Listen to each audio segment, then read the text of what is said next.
नमस्कार सभी साथियों। आज हम आपको एमएस वर्ड के अंदर जो इनसाइट के अंदर जो पेजेज ऑप्शंस है, टेबल ऑप्शंस है इत्यादि के बारे में बताएंगे आपको यहाँ पे। तो सबसे पहले अपन बात करते हैं यहाँ पर देखो कवर पेज।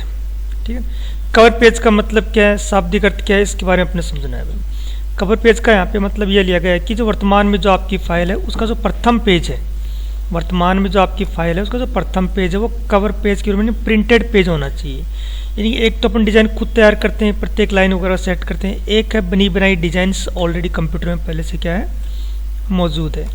तो देखिए यहाँ पे इस पर मैं जब क्लिक कर रहा हूँ इसके ऊपर, देखो यहाँ पे इसके अंदर मैं आपको ये दिखा रहा हूँ। देखिए इसमें कवर पेज पे क्लिक कर रहा हूँ तो इस प्रकार की यहाँ पे अल्फ़ाबेट्स है, नुअल्स है, स्टेंस है, यहाँ पे ये साइड लाइन्स है, स्टार्स है, टाइस, इस पर कई प्रकार की इन्होंने यहाँ पर दे रखी हैं। तो जो भी आपको कवर पेज की स्टाइल लगानी हो आप इस पर किसी भी एक पे क्लिक कर दो। जैसे मैंने इस पर क्लिक किया, जो मैं इस पर क्लिक करूँगा तो यहाँ पे ये वाली जो प्रथम पेज है मेरा यहाँ पर इसके अंदर लग गया है। और यहाँ पे मैं जिस कुछ इसमें लिखना चाहता हूँ जैसे और इसके अंदर से यहाँ पे मैंने कुछ लिखा है, कुछ डिटेल्स वगैरह है यहाँ पे अपन फिल करना चाहें तो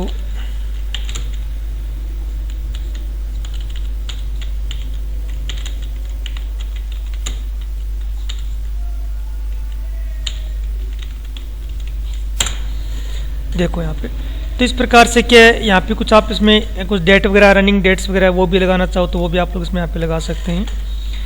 तो कवर पेज का मतलब होता है कि फाइल के अंदर पहले से बना बनाया पेज आपको मौजूद है, आपको सिर्फ इस पर क्लिक ही करना होता है और इस पर क्लिक करने के बाद में आप लोग लगा सकते हैं। देखो ये आपका पहला पेज होगा और ये आपका दूसरा पेज होगा यहाँ पे। ठीक है, तो कवर पेज का मतलब यह है कि पहले से बना बनाया printed page, pre defined page अगर अपने को लगाना हो तो इसका यूज़ अपन यहाँ पर करते हैं। किसी भी क्या करते उठा लो, जैसे मान लो मैंने इस पर मैं क्लिक कर रहा हूँ, जो इस पर क्लिक करूँगा तो देखो यहाँ पे वाला लग जाएगी।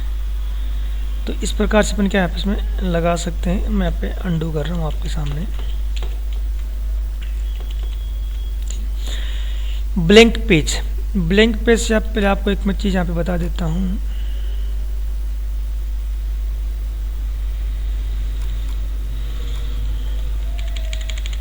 देखिए ये आपका पहला पेज है, ये आपका दूसरा पेज है, दो पेज आपने बना रखे हैं। ठीक है, और अपन जा रहे हैं यहाँ पर इनसाइट के अंदर। देखिए आपका कर्सर यहाँ पे है और मैं कर्सर को लेकर आ रहा हूँ लास्ट पेज के ऊपर, यहाँ पे लास्ट लाइन पे यहाँ पे ला रहा हूँ। ब्लैंक पेज का मतलब होता है फाइल के अंदर एक खाली पेज जोड़ना।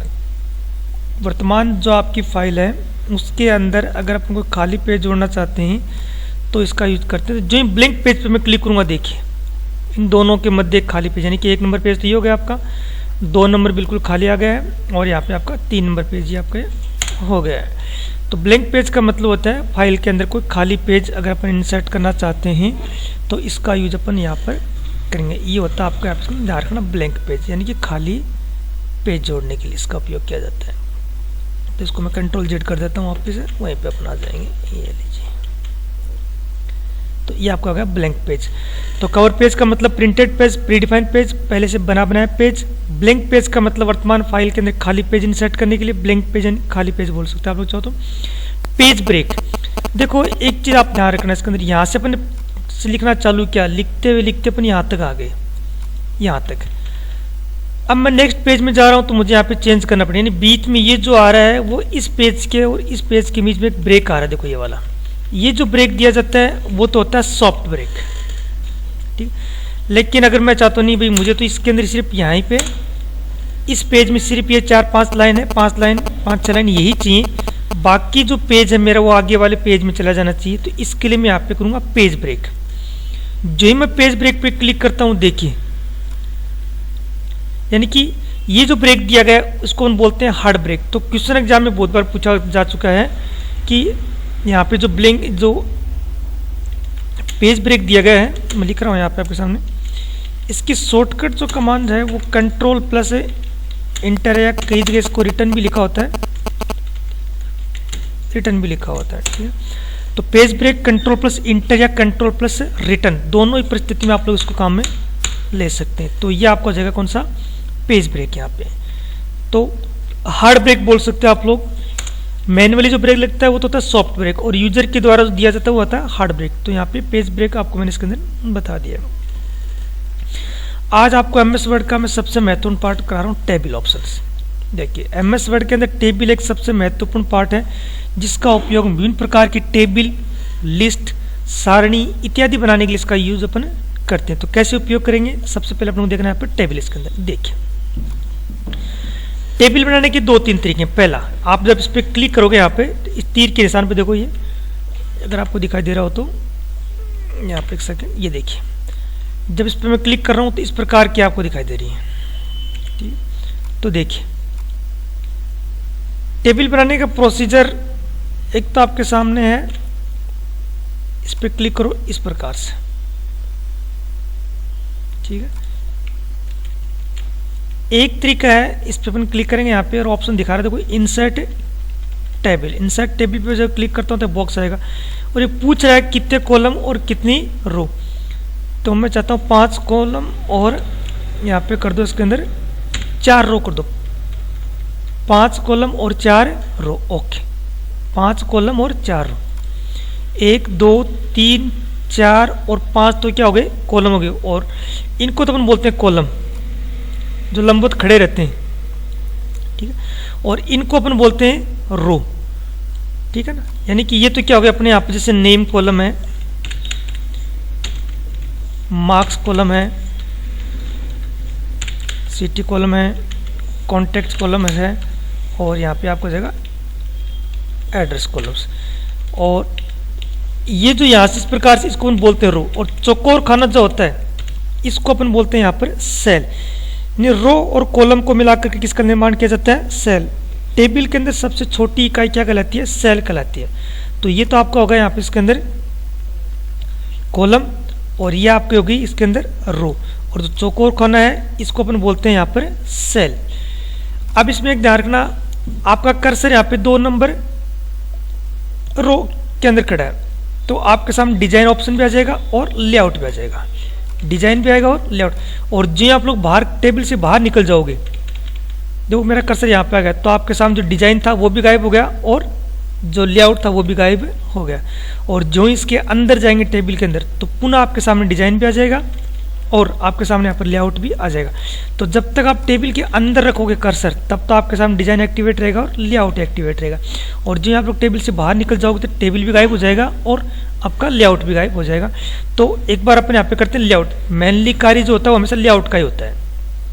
ठीक है, तो देखिए मैं यहाँ पे कुछ इसके अंदर रिकॉर्ड दर्ज कर रहा हूँ। जैसे मैंने यहाँ पे लिखा है अजय लिख दिया, यहाँ पे विजय लिख दिया, जैसे मैंने यहाँ पे लिख दिया जावेद, और यहाँ पे जैसे मैंने 10 है, 20 है और यहाँ पे 50 डाल दिया। ठीक है, सिटी के अंदर मैं जैसे ले रहा हूँ यहाँ पे इसके अंदर अजमेर, जयपुर और जैसे यहाँ पे सीकर ले लिया। कॉन्टेक्ट नंबर मैं यहाँ पे इसके अंदर 1 2 3 4 5 6 से कर रहा हूँ, और यहाँ पे ये हो गया। एड्रेस इसका अपन यहाँ पे सर्किल ले रहे हैं, सर्किल्स अजमेर। ठीक, इतना लेते हैं इसका। ठीक है, ज़्यादा ही जोड़ते हैं इसको, इसको काट देते हैं। ठीक, अब आपके सामने आप इसके अंदर लेआउट ऑप्शन आ गया। तो देखिए लेआउट में आपको क्या करना है, सबसे पहले अपन सेलेक्ट, यहाँ पे देखिए सेलेक्ट सेल पे क्लिक करें तो आपकी सेल सेलेक्ट हो रही है। एक चौकोर खाना delete only for sale select हो रही है, सिर्फ सेल। और अगर इस पर मैं क्लिक करता हूँ सेलेक्ट कॉलम, तो मेरे सामने सिर्फ कॉलम सेलेक्ट होगा। ठीक है, और अगर मुझे यहाँ पे पूरी रो करनी है तो सेलेक्ट रो पे क्लिक करूँगा तो जो विजय वाली रो है, अजय वाली रो कंप्लीट, यानी मेरा कर्सर अगर विजय वाली सेल के अंदर होता है तो यहाँ पे पूरी रो है जो विजय वाली वो सेल सेलेक्ट हो जाएगी। और अंत में आपका इसके अंदर रहेगा टेबल, पूरी टेबल। तो कहने का तात्पर्य ये है कि अगर सिंगल सेल को सिलेक्ट करना हो तब तो सिलेक्ट सेल का यूज करेंगे, कॉलम का हो तो कॉलम का यूज करना है, और अगर अपन यहाँ पे रो को करना हो तो रो कर सकते हैं। और इसके बाद में इसमें ऑप्शन दिया गया टेबल, तो टेबल। तो इस प्रकार से अपन क्या कर सकते हैं, इसके अंदर यहाँ पे जो टेबल के अंदर जो सेल हैं, कॉलम है, रो है, उनको सिलेक्ट कर सकते हैं। वैसे माउस पॉइंटर से ड्रैग करोगे तब भी आप लोग इसके अंदर यहाँ पे सेलेक्ट कर सकते हैं। सभी जो छात्र जो स्टूडेंट्स हमारे सुन रहे हैं वो चैनल को सब्सक्राइब कर देना और नोटिफिकेशन वाला जो बेल आइकन है उसको प्रेस कर देना, ताकि जब भी नए वीडियो अपन डालते हैं तो आपको पता है इसके अंदर चल जाएगा। ठीक है, आगे देखिए व्यू ग्रिड ऑप्शन इसमें इतना ही रहेगा, ये एक्टिवेट है। अब अपन बात करते हैं आप इसके अंदर डिलीट ऑप्शन की। ये देखो विजय डिलीट सेल, कर्सर की पोजीशन देखो, कर्सर की पोजीशन विजय वाली सेल के अंदर है, ध्यान रखना। डिलीट पे क्लिक कर रहा हूँ, शिफ्ट सेल लेफ्ट, ओके, तो देखो लेफ्ट साइड में डिलीट हो गई, यानी कि ये जो 20 था यहाँ पे था इस जगह और ये इस तरफ आ गया तो चेंज हो गया। आज को मैं कंट्रोल जेड कर रहा हूँ, ठीक, यानी कहने का तात्पर्य 20 यहाँ पे था और मैं डिलीट सेल पे क्लिक कर रहा हूँ। जो लेफ्ट पे क्लिक करूँगा तो ये जो 20 है वो यहाँ पर आ जाएगा, यानी कि एक एक सेल के लेफ्ट साइड में खिसक जाएगा। तो कंट्रोल जेड कर रहा हूँ यहाँ पे इसके अंदर, ठीक है, ये तो जाएगा डिलीट सेल के लिए। इसी प्रकार से इंटायर रो, कौन सी विजय वाली कंप्लीट रो, ओके, देखिए कंप्लीट रो है वो यहाँ पे क्या हो गई, इंटायर रो हो गई, यहाँ पर डिलीट हो गई है। ठीक, कंट्रोल जेड कर देता हूँ मैं। डिलीट कॉलम, नेम वाला कॉलम डिलीट करना हो तो डिलीट कॉलम पे क्लिक करो, देखो नेम वाला कॉलम गया, कंट्रोल जेड कर दो, अंडू कर दो। डिलीट सेल के द्वारा क्या कर सकते हैं, सिर्फ सेल डिलीट कर सकते हैं। डिलीट कॉलम के द्वारा नेम वाला कॉलम डिलीट कर दिया मैंने। जब कर्सर की पोजीशन जो मैन रहेगी उसी पे मैन कार्य अपन इसमें करेंगे यहाँ पर, तो ये आपका इसमें हो जाएगा। डिलीट रो हो जाएगा। इसी प्रकार से अंत में डिलीट टेबल, जो डिलीट टेबल पे क्लिक करता हूँ तो कंप्लीट टेबल डिलीट हो जाएगी। फिर कंट्रोल जेड कर रहा हूँ, फिर आ जाएगा। ठीक है, तो ध्यान रखना है, डिलीट का मतलब ये लिया गया है कि जो सेल को डिलीट कर सकते हैं, कॉलम को डिलीट कर सकते हैं, रो को डिलीट कर सकते हैं और टेबल को डिलीट कर सकते हैं। ध्यान ये रखना कि कर्सर की जो मेन पोजीशन है उसको प्रायोरिटी आपको रखना होगा। फिर इसके अंदर ऑप्शन दिया गया इंसर्ट अबो, इंसर्ट अबो रो यहाँ पे दिएगा, आपको समझना है। इंसर्ट अबो रो, कर्सर के जस्ट ऊपर की तरफ, अबो यानी ऊपर की तरफ रो जोड़ना, इस प्रकार से रो जोड़ सकते हैं। कंट्रोल जेड कर रहा हूं पुनः मैं। और इंसर्ट बिलो रो, कर्सर के जस्ट नीचे की तरफ जोड़ना, यानी ऊपर की तरफ जोड़ना हो कर्सर के तब तो अबो काम में लेना है, और नीचे की तरफ जोड़ना हो तो काम में लेना आपने को यहाँ पर बिलो। तो अबो बिलो का ध्यान रखना। लेफ्ट, लेफ्ट साइड ये है, कर्सर के लेफ्ट साइड करना है तो देखिए नया कॉलम कर्सर के लेफ्ट साइड में जोड़ सकते हैं। और राइट साइड पे क्लिक करते हैं तो कर्सर के राइट साइड में कर्सर जुड़ जाएगा। ध्यान रखना कर्सर की लेफ्ट साइड तो कौन सी है, ये वाली, और कर्सर की राइट कौन सी, कर्सर यहाँ पे तो कर्सर की लेफ्ट तो ये होगी और कर्सर की राइट कौन सी होगी, ये वाली होगी। ठीक है, तो दोबारा देखिए लेफ्ट साइड इस प्रकार से नया कॉलम जोड़ना और राइट साइड इस प्रकार से जोड़ना। तो लेफ्ट और राइट दोनों साइड के अंदर कॉलम को अपन आसानी से क्या कर सकते हैं, इसमें जोड़ सकते हैं यहाँ पे। ठीक है, तो ये इसमें हो जाएगा। इसके बाद में आता है मर्ज। मर्ज का मतलब होता है मिलाना। सेलेक्ट कीजिए सेल को, 1 2 2 2 4, इन 4 सेल को मैंने, एक ये सेल, एक ये सेल, एक ये वाले सेल और एक ये 4 सेल होगी। इन 4 को मैंने सेलेक्ट किया और मर्ज पे क्लिक। सेलेक्ट करने के लिए अपन क्या करेंगे, माउस पॉइंटर से ड्रैग करेंगे। जो ही मर्ज पे क्लिक करेंगे देखो 1 हो जाएगा। अब ये 1 हो गई। और अगर आपको पुनः अनमर्ज करना है यानी कि, तो इसके लिए अपन स्प्लिट पे क्लिक करेंगे। ठीक है, तो स्प्लिट पे क्लिक करेंगे, देखो स्प्लिट पे क्लिक करो और कितने कॉलम मैं चाहता हूं ऐसा करो, 2 तो कर दो कॉलम और 2 ही कर दो रो, यानी कि 2 कॉलम और 2 रो। ओके पे क्लिक करूंगा, देखिए 2 कॉलम और 2 रो हो गई। और वापस मर्ज करूंगा तो पुनः मर्ज हो जाएगा। तो यहाँ पे ध्यान ये रखना आपको है कि कर्सर के अंदर अगर अपन यहाँ पर सेलेक्ट की सेल को आपस में मिलाते हुए एक करना चाहते हैं तब तो अपन यूज करेंगे मर्ज का। ठीक है, और स्प्लिट पे क्लिक करेंगे तो दोनों तरफ अपन इसको कर सकते हैं। तो यहाँ पे देखिए हो गया इसके अंदर, तो ये मर्ज हो गया, स्प्लिट हो गया। और फिर इसमें दिया गया टेबल। जो टेबल पे क्लिक करता हूँ तो ऊपर वाला भाग अलग, नीचे वाला भाग अलग, ये टेबल को ही डिवाइड कर देगा। कौन सा, स्प्लिट ये वाला पार्ट है। ठीक है, तो ध्यान रखना आप लोगों को, स्प्लिट का यूज थोड़ा कम करते हैं बट ध्यान रखना मर्ज का और स्प्लिट का यूज मैंने बता दिया। सेलेक्ट की गई सेल को आपस में मिलाते हुए एक से अधिक सेल को तब तो करना अपने को मर्ज। और स्प्लिट का मतलब होता है सेलेक्ट की सेल को जो आपने मर्ज कर दी थी या किसी सेल को डिवाइड करना हो तो इसका यूज करते हैं। स्प्लिट पे क्लिक कर रहा हूँ पुनः, देखो एक बार में इस प्रकार से।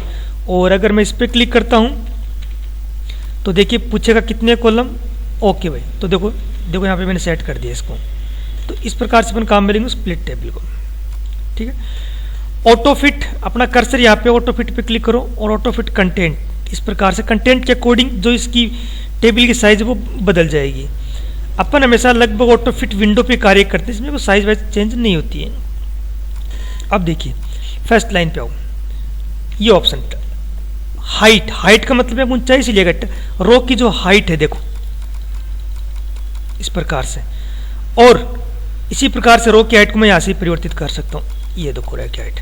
इसी प्रकार से मैं रो की हाइट को यहाँ से परिवर्तित कर सकता हूँ, ये देखो इस प्रकार से। इसी प्रकार से मैंने इसकी हाइट को चेंज कर दिया, ये हो गया।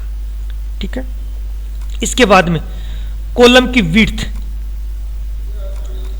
ये कॉलम की विड्थ, इस प्रकार से कॉलम की विड्थ, इस प्रकार से कॉलम की विड्थ, इस प्रकार से कॉलम की विड्थ। तो संपूर्ण टेबल आपका एक अव्यवस्थित सीक्वेंस हो गया, यानी कि हाइट और विड्थ को आपने चेंज तो कर दिया बट पूरा क्रम सेट अलग ही हो गया, यानी कि कब किसी रो की हाइट अलग है तो किसी कॉलम की साइज अलग हो रही है। तो इस समस्या से सॉल्यूशन करने के लिए ऑप्शन दिया गया डिस्ट्रीब्यूट रो और डिस्ट्रीब्यूट यहाँ पर कॉलम। ठीक है, तो देखिए डिस्ट्रीब्यूट रो पे मैं क्लिक करता हूँ, जो डिस्ट्रीब्यूट रो पे क्लिक करूँगा देखिए सभी रो की हाइट एक समान है, चेक कर लो आपसे, इसकी भी हाइट समान है, इसकी भी समान, चारों क्या समान है। और अगर मैं डिस्ट्रीब्यूट कॉलम पे क्लिक करता हूँ तो इस कॉलम की, इसको सब कॉलम की अलग अलग है, तो देखिए इसकी भी समान साइज होगी, इसकी भी समान होगी, इसकी भी समान होगी, इसकी सब एक समान होगी। तो डिस्ट्रीब्यूट रो और डिस्ट्रीब्यूट कॉलम का मतलब ये है कि सभी रो की हाइट एक समान रखना चाहते हो तो डिस्ट्रीब्यूट रो का यूज करो, और सभी कॉलम की साइज को एक समान रखना चाहते हो तो डिस्ट्रीब्यूट कॉलम का यूज करो यहाँ पे। तो ये आपको दो पार्ट इसके अंदर यहाँ पे रखने होंगे। तो काफ़ी सिंपल सा मेथड है, ज़्यादा डिफिकल्ट वाली कोई बात नहीं इसके अंदर। इसके बाद देखिए वाला मैंने 3 सेल 4 को सिलेक्ट कर लो, पूरे कॉलम को सिलेक्ट कर लिया। अब देखो ये ऑप्शन है आपका अलाइनमेंट, सेंटर बीच में, राइट साइड के अंदर, मिडल्स, बॉटम्स, यानी जहाँ पे भी आप लोग कर्सर के जिस भी दिशा में आप रखना चाहते हो आप इन दिशाओं में इसको आसानी से रख सकते हैं, जिसको अपन बोलते हैं यहाँ पे अलाइनमेंट है, यानी कर्सर के टॉप, मिडल और बॉटम के अंदर अपने डाटा को आसानी से रखने के लिए इसका उपयोग करते हैं, जिसको अपन बोलते हैं यहाँ पर अलाइनमेंट टैब। ठीक है, टेक्स्ट डायरेक्शन, डायरेक्शन का मतलब इस प्रकार से डायरेक्शन परिवर्तित कर सकते हैं। देखिए ये लो, ये आपका डायरेक्शन पार्ट हो जाएगा आप इसके अंदर, इस प्रकार से परिवर्तित कर सकते हैं। ठीक है, तो ये तो खूब सिंपल चीज़ है, कोई दिक्कत नहीं है। सेल मार्जिन, इस पर मैं क्लिक कर रहा हूँ, ये देखिए अभी टॉप मार्जिन कितनी है, 0 है। टॉप मार्जिन को बढ़ाओ, 0 को मैं बढ़ा रहा हूँ, इसके अंदर 21 कर दिया मैंने। ये लाइन और ये शब्द, ये लाइन और ये वर्ड के बीच का डिस्टेंस बढ़ेगा, देखिए बढ़ गया, यानी इस लाइन के और इसके बीच में जो डिस्टेंस है जिसको हम बढ़ाना चाहते हैं तो आप लोग यहाँ से आसानी से इसमें बढ़ा सकते हैं, जिसको हम बोलते हैं यहाँ पर सेल मार्जिन। तो ये तो आपकी हो जाएगी टॉप मार्जिन। ठीक, इसको मैं वापस कम कर रहा हूँ, देखो 21 थी, इसको मैं कर रहा हूँ वापस 5 कर दिया, 5 कर दिया। जो ओके पे क्लिक करूँगा तो ये शब्द इसके ऊपर चला जाएगा। ठीक है, तो इस प्रकार से अपन क्या है सेल के अंदर जो डाटा लिखेंगे उनकी मार्जिन को परिवर्तित कर सकते हैं। ये तो हो गया टॉप मार्जिन का। इसी प्रकार से लेफ्ट का, लेफ्ट मार्जिन देखो 0.1 सेकेंड आपको मैं दिखाता हूँ, इसके अंदर 0.08 है, 0.08 है, इसको बढ़ाओ, कम कर दो। और जो ही मैं ओके पे क्लिक करता हूँ, देखिए जो ही मैं ओके पे क्लिक करता हूँ तो ये जो नाम है कौन सा, ये वाला, ये नाम इस लाइन के बिल्कुल पास में चला जाएगा, यानी ये जो नाम है ये नाम इस लाइन के पास में, क्यों, क्योंकि लेफ्ट मार्जिन मैंने कितनी कर दी, 0 कर दी। ओके, अब देखो ठीक है, तो इस प्रकार से अपन क्या कर सकते हैं, जिसको अपन यहाँ पे बोलते हैं सेल मार्जिन। इसी प्रकार से बॉटम मार्जिन हो जाएगी, इसी प्रकार से आपकी राइट मार्जिन भी हो जाएगी। तो इसको मैं Ctrl+Z कर देता हूँ, वापस वही सेट कर देता हूँ। तो ये आपको हो जाएगी आपकी सेल मार्जिन, कि किसी भी टेबल के अंदर कोई भी सेल की मार्जिन को आवश्यकता के अनुसार परिवर्तित करना चाहो तो इसका यूज अपन यहाँ पर कर सकते हैं। इनकी थोड़ी सी मैं जो हाइट है रो की मैं कम कर लेता हूँ ताकि डाटा आपको प्रॉपर्ली दिखाई दे जाए। ये दीजिए, ठीक है। अब ऑप्शन आपके सामने दिया गया सॉर्ट। सॉर्ट का मतलब होता है, सॉर्ट का मतलब डाटा को आरोही अवरोही या फिर असेंडिंग डिसेंडिंग सीक्वेंस में लगाना, असेंडिंग क्रम। ओके पे मैं जो ही क्लिक करूंगा, देखिए पहले ए वाले और फिर जेड, दोबारा देखो ऐसे सेट नहीं हुआ, यहाँ पे लाओ, सॉर्ट पे क्लिक करो, ये यहाँ पे क्लिक करो और इसमें असेंडिंग ओके पे क्लिक करो, तो देखिए लग गया। और अगर अपन नेम को रखना चाहते हैं यहीं पर ही, तो देखिए sort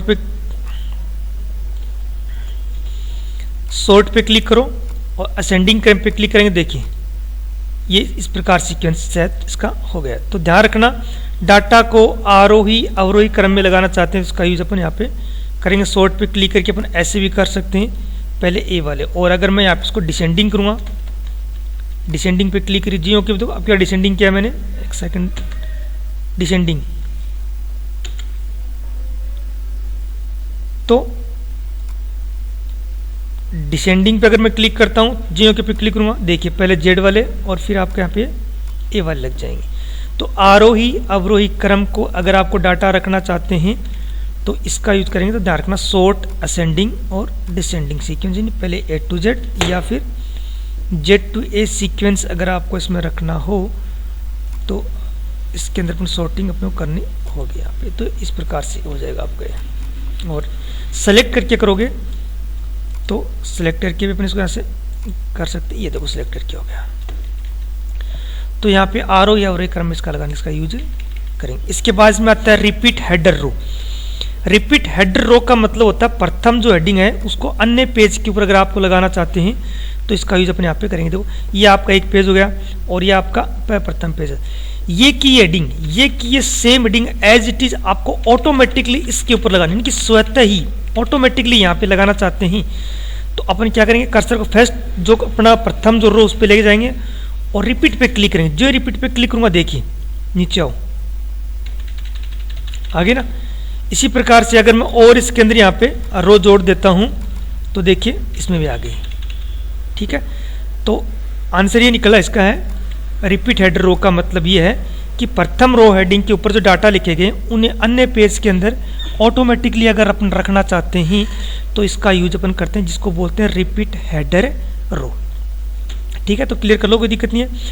convert to text, select किए गए ये जो टेबल के अंदर जो डाटा है उनको पैराग्राफ फॉर्मेट में या फिर टेब फॉर्मेट में या फिर कोमा फॉर्मेट में अगर रखना चाहते हैं तो इसका यूज करते हैं, जिसको हम बोलते हैं कन्वर्ट टेबल टू टेक्स्ट। यहाँ पे ध्यान रखना अपना, कन्वर्ट टेबल टू टेक्स्ट। जो ही मैं इस पर क्लिक करूंगा, ओके पे क्लिक करूंगा, देखिए हो गया। तो अब आपका टेबल फॉर्मेट हट गया है और कौन सा लग गया, आपका पैराग्राफ लग गया है। आप इसको वापस टेबल में कन्वर्ट करना चाहते हैं तो अपने इसके लिए क्या करेंगे, सबसे पहले इसको सेलेक्ट करेंगे और इंसर्ट के अंदर जाएंगे यहाँ पर और यहाँ पे देखो टेबल में क्लिक करेंगे और इसमें ऑप्शन दिया गया है कन्वर्ट टेक्स्ट टू टेबल। लेकिन ध्यान रखना आप उसको सेलेक्ट करना है। जो इस पर क्लिक करेंगे ये हमेशा ऑटो पे रहता है और ओके पे क्लिक करके वापस आप इसको टेबल फॉर्मेट में कन्वर्ट कर सकते हैं। तो ये कन्वर्ट टू टेक्स्ट यानी कि टेबल टू टेक्स्ट और इंसर्ट में जाकर के टेक्स्ट टू टेबल में आप लोग आसानी से बदल सकते हैं, इसको ध्यान रखना। ठीक है, और फिर अंत में आपको इसमें करवाता हूं मैं, एक सेकंड यहाँ पर देखिए फॉर्मूला, साधारण कैलकुलेशन कराने के लिए जो इस पे मैं क्लिक करूंगा देखिए यहाँ पे लग जाएगा सम अबो और जियो के पे क्लिक करूंगा यहाँ पे लग गया। तो सम अबो का मतलब होता है कि जो आपका कर्सर है उसको आप लोग इस प्रकार से काम में ले सकते हैं। तो ये आपको इसमें ध्यान रखना पड़ेगा, जो ही क्लिक करूंगा ऑटोमेटिकली आ जाएगा और ये लगेगा। ठीक है, तो इस प्रकार से अपन यहाँ पे जो टेबल है ऑप्शन है बहुत ही इंपॉर्टेंट पार्ट है और काफ़ी यूजफुल है और काफ़ी इसका यूज भी किया जाता है। तो यहाँ पे इसको अपन काम में लेंगे।